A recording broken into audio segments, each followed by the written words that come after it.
ஏசம் info நேயர்களுக்கு இனிய காலை நல்வாழ்த்துக்கள். 7/5/2026 மே மாதம் வியாழக்கிழமை. ஸ்ரீ பராப வருடத்திலே சித்திரை மாதத்திலே 24ஆம் நாள். உத்தராயண புண்ணிய காலம், வசந்த ருது, இளவேநீர் காலத்திலே மேஷ மாதத்திலே கிருஷ்ணபக்ஷத்திலே பஞ்சமி திதி முடிந்து காலை 8:21 முடிஞ்சிடும். அப்புறம் சஷ்டி திதி வந்துவிடும்.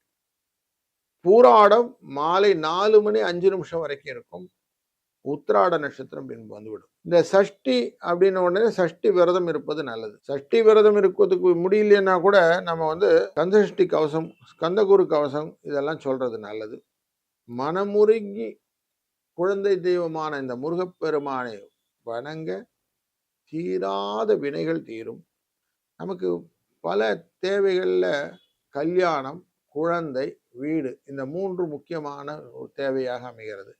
இந்த 3 தேவைகளையும் பூர்த்தி செய்வதற்கே இந்த சஷ்டி விரதம் கரெக்டா இருக்கும்.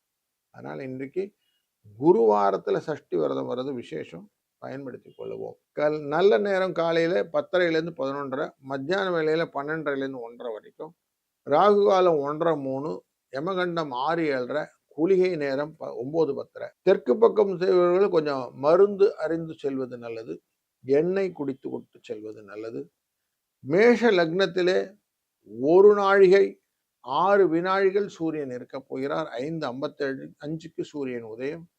மிருகசிரீஷ்டம் மற்றும் திருவாதிரை என்ற ரிஷப மற்றும் மிதுன ராசிகளுக்கு சந்திராஷ்டமம் உண்டு. சூரியன் உச்சத்தில் மேஷ ராசியிலே புதனுடன் அமர்கிறார். சுக்கிரன் ஆட்சியிலே ரிஷப ராசியிலே அமர்கிறார்.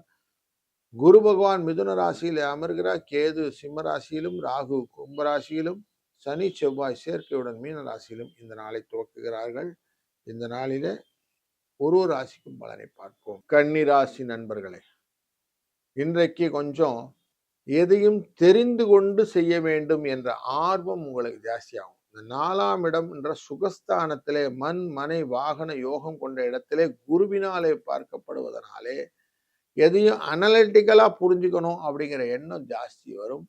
அந்த விஷயத்துல இன்னைக்கு கீனா இருப்பீங்க. இந்த பூராட நட்சத்திரம் அப்படின்னாலே இடத்தை மாற்றிக்கொண்டு செய்யக்கூடிய காரியங்கள்னு இருந்துரும். அதனால இன்னைக்கு அதெல்லாம் வாய்ப்புகள் நிறைய இருக்கு. முருகனின் அருளால் நன்மையாக அமையட்டும். வாழ்க வளத்துடன்.